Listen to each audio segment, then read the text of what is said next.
साहब thank you for joining us. पहले तो ये बताएं, आपको अखबारात में और वैसे में बताया जा रहा है कि आपको समन कर लिया इंक्वायरी कमेटी ने वीट स्कैंडल में। आपको ऑफिशियल मिल गया है उसका परवाना? नहीं जी, मुझे ऑफिशियली किसी ने किसी कमेटी में अपेयर होने की कोई कम्युनिकेशन नहीं किया। मुझे कुछ कम्युनिकेट नहीं हुआ। अच्छा चलें, वो तब होगा तो पता लग जाएगा। ये मुझे बताएं, ये इतना स्कैंडल जो बन गया है, ख़ास तौर पे आपके पुराने जो आपके गवर्नमेंट के अंदर फूड सिक्योरिटी के मिनिस्टर साहब भी थे, डॉक्टर कौसर। खैर उन्होंने कहा है कि मेरे आने से पहले फैसला हो गया था, लेकिन बाद में वो कह रहे हैं कि we did not favour it. फिर क्वेश्चंस बड़े उठ रहे हैं कि स्ट्रेटेजिक रिजर्व्स की अगर बात हो रही है तो आप लोगों ने अलाउ क्यों किया? 3 मिलियन प्लस क्यों अलाउ किया? अगर डिफरेंस 1 मिलियन टन का था तो चलें आप 1 मिलियन टन की बात करते, लेकिन पंजाब वाले कहते हैं हमारे पास सरप्लस पड़ा हुआ था तो फेडरल गवर्नमेंट को मंगवाना ही नहीं चाहिए था। तो ये कोई कोऑर्डिनेशन नहीं थी, क्या सीन था? बहुत शुक्रिया मालिक।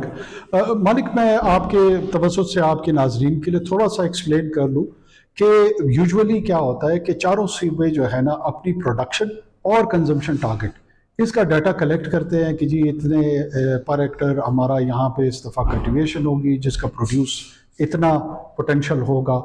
ये फूड सिक्योरिटी डिपार्टमेंट के पास जब आता है वो उसको रिकंसाइल करता है, और इसमें अगर कोई शॉर्टफॉल या गैप होता है तो उस शॉर्टफॉल और गैप को एड्रेस करने के दो ही तरीके होते हैं, या गवर्नमेंट प्रोक्योरमेंट में जाती है या प्राइवेट सेक्टर जो है ना वो उस गैप को केटर फॉर कर सकता है। इस मौजूदा जो सिचुएशन है जिसका हम सामना कर रहे हैं या जिस पे हमें कहा जा रहा है कि जिसमें आपने अप्रूवल दिया, ये जो डाटा कलेक्शन हुआ है ये हमारी हुकूमत में निगरान हुकूमत के बनने से पहले हुआ है 2022 और 23, और इस डाटा कलेक्शन में प्रोजेक्टेड डाटा नहीं है, एक्चुअल डाटा है। कंजम्पशन का जो टारगेट है उसकी प्रोजेक्शन है और जो प्रोडक्शन है वो एक्चुअल है। जो एक्चुअल है वो अराउंड 27.8 और 28 मिलियन मेट्रिक टन है, क्योंकि पिछले साल भी गालिबन बम्पर क्रॉप थी। और जो कंजम्पशन टारगेट वो प्रोजेक्ट कर रहे हैं वो है 31.4 और समथिंग मिलियन मेट्रिक टन। अब इसमें आ जाता है अराउंड 2.4 मिलियन मेट्रिक टन का गैप। इस गैप को केटर फॉर करने के लिए आपके पास एक समरी आती है जो कि हमारे हुकूमत में आने से पहले ईसीसी के लास्ट जो मीटिंग थी जुलाई की माह में, उसमें जाती हुई हुकूमत के सामने पेश होती हैं। उसमें वो डेलिब्रेशंस करते हैं। कॉमर्स मिनिस्टर नवीद कमर साहब भी उसका हिस्सा हैं, इसाक डार साहब भी हैं, और वहाँ पे भी यही डिस्कशन चलती है कि क्या हम प्रोक्योर करें through trading corporation of Pakistan या प्राइवेट सेक्टर को करें। अब मुझे पता है कि वहाँ पे उनकी जो कंक्लूजन्स थी वो क्या थी, लेकिन उन्होंने इस पे डिसीजन नहीं लिया। उन्होंने कहा यार ये मॉरली डजंट लुक राइट, हमारा आखिरी दिन है हुकूमत का, let the care taker handle this, और उनको फैसला कर। एक सेकंड, आपने कहा कि मुझे पता है कि उनकी कंक्लूजन्स क्या थी उनकी कंक्लूजन? और राय उनकी भी यही थी कि पब्लिक सेक्टर को प्रोक्योरमेंट में नहीं जाना चाहिए, प्राइवेट सेक्टर को करना चाहिए, ये राय थी उनकी, लेकिन फैसला नहीं किया उन्होंने। वो फैसला उन्होंने केयर टेकर गवर्नमेंट को लेने दिया। यही हमारे पास दोबारा वही समरी उसी डाटा के साथ हमारे सामने पेश होती है, और वाकई मैं हूं उसमें जो मिनिस्टर इंचार्ज है फूड एंड सिक्योरिटी का, उस वक्त ये कौसर साहब नहीं थे। अब वही चीज आती है, फिर उसी तरह फूड सिक्योरिटी हमसे यही रिक्वेस्ट करती है कि जी थ्रू टीसीपी हमें प्रोक्योर करने दें। अब टीसीपी के थ्रू हमने क्यों प्रोक्योर नहीं करने दिया?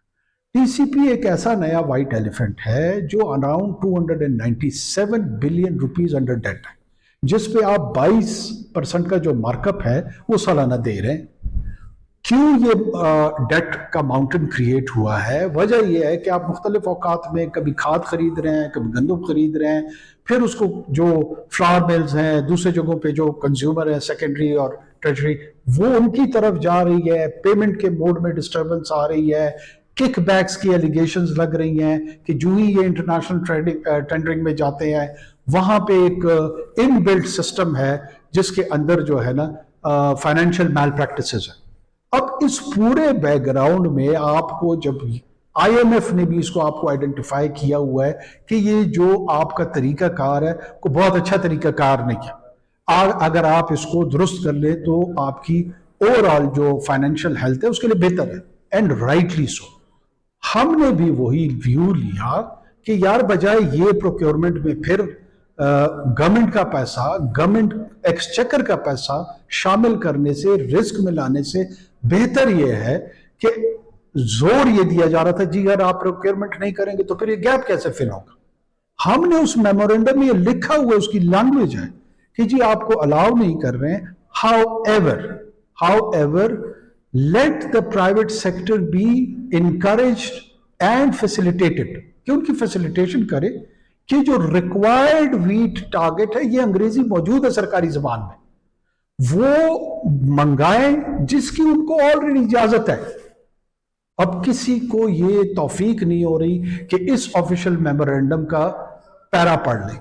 वो हम पे क्वेश्चन कर रहे हैं जी आपके कैसे इजाजत दे दी, कि भाई इजाजत ऑलरेडी थी लेकिन through NSRO. Okay let's you making lot of sense. लेकिन मुझे एक बात बताएं, आपने परमिशन दी 1 मिलियन मीट्रिक टन की, 10 लाख टन की आप लोगों ने इजाजत की।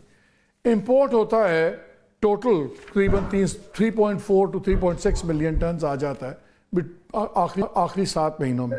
हम आपकी गवर्नमेंट में बात कर लेते हैं ना, आपकी गवर्नमेंट के अंदर तकरीबन 2.8 मिलियन टन तो आपके ज़माने में आता है। 1 मिलियन टन आप लोगों ने अलाउ किया, चलें प्राइवेट सेक्टर को अलाउ कर दिया, लेकिन जब फैसिलिटेट करने की बात आते हैं, इसका मतलब है मैरीटाइम मिनिस्ट्री को भी आपके सेक्रेटरी साहब ने कहा कि जी उनको प्रायोरिटी पे बर्थ दे, वो भी आपने दिलवाए। स्टेट बैंक जो उस वक्त एक्सपोर्ट लेड कमोडिटीज़ के लिए भी एलसीज नहीं खोल रहा था, स्टेट बैंक को भी कहा गया कि आप इनके फॉरेन एक्सचेंज प्रोवाइड करें सब कुछ।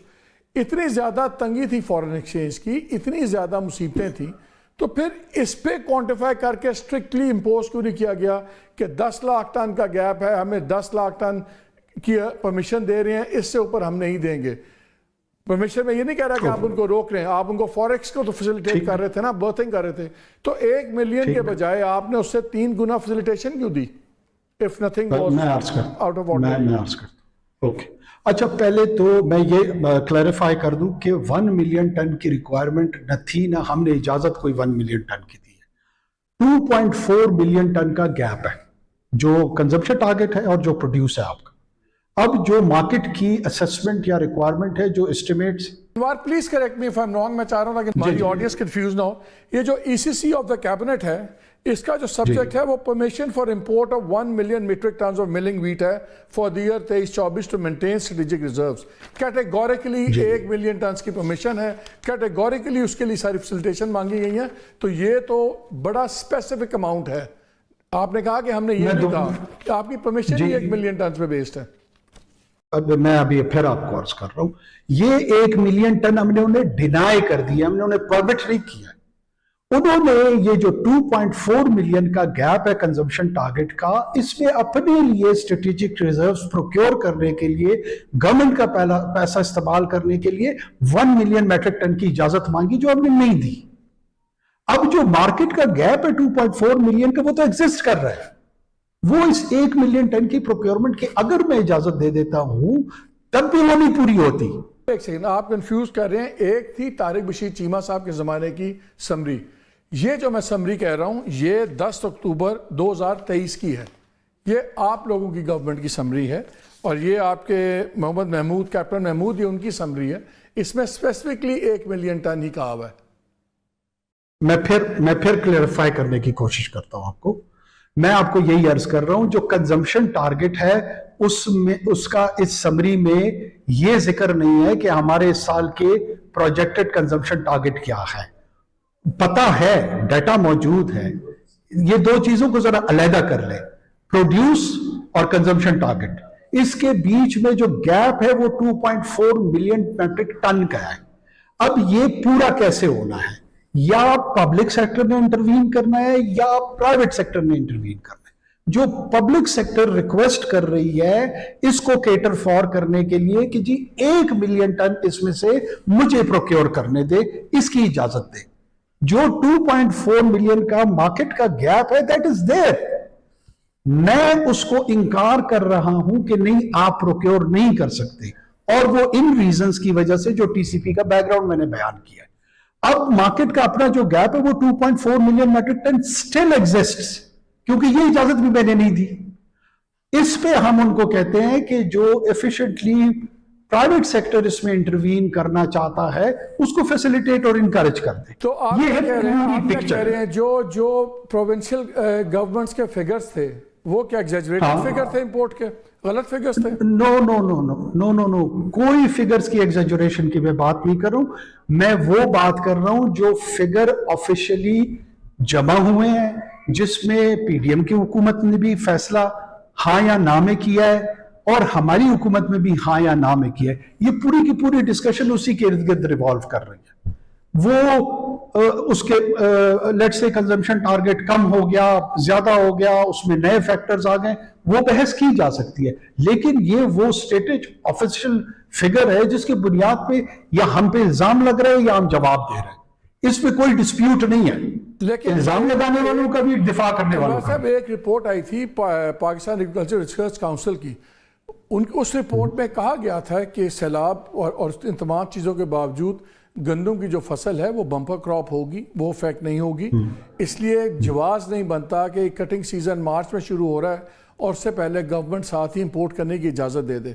इशू गैप का नहीं था, इशू ये था कि जो प्रोजेक्शंस थी, प्रोजेक्शन के मुताबिक आपका एवरीथिंग वाज मैनेजेबल, लेकिन जब आप लोगों ने इसको ऑर्डर दिया है और फिर हम देखते हैं कि अक्टूबर के अंदर 23 अक्टूबर को आप लोग उसको नोटिफिकेशन होता है और 1 नवंबर को लैंड भी कर जाता है, एक शिप जो है बर्थ भी कर जाता है।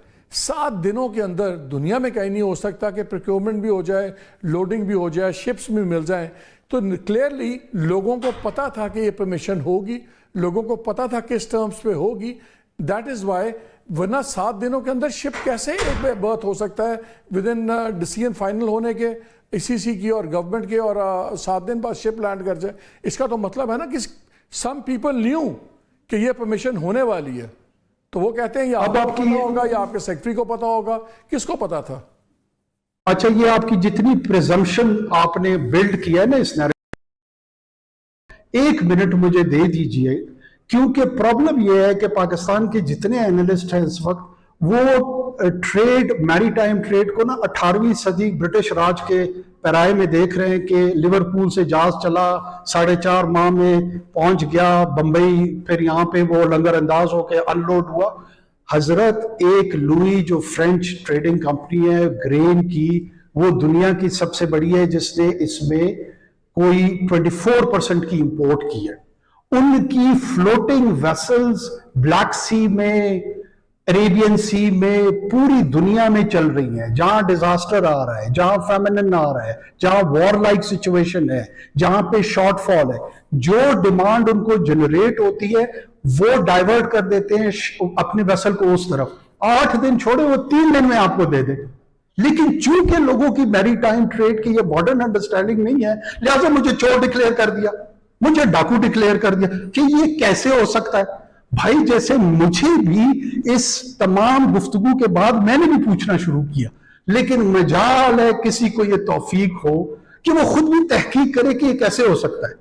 वो इस सवाल को बुनियाद बना के एक यकीनी इल्जाम की इल्हामी हैसियत दे रहा है। ये मेरा मसला है।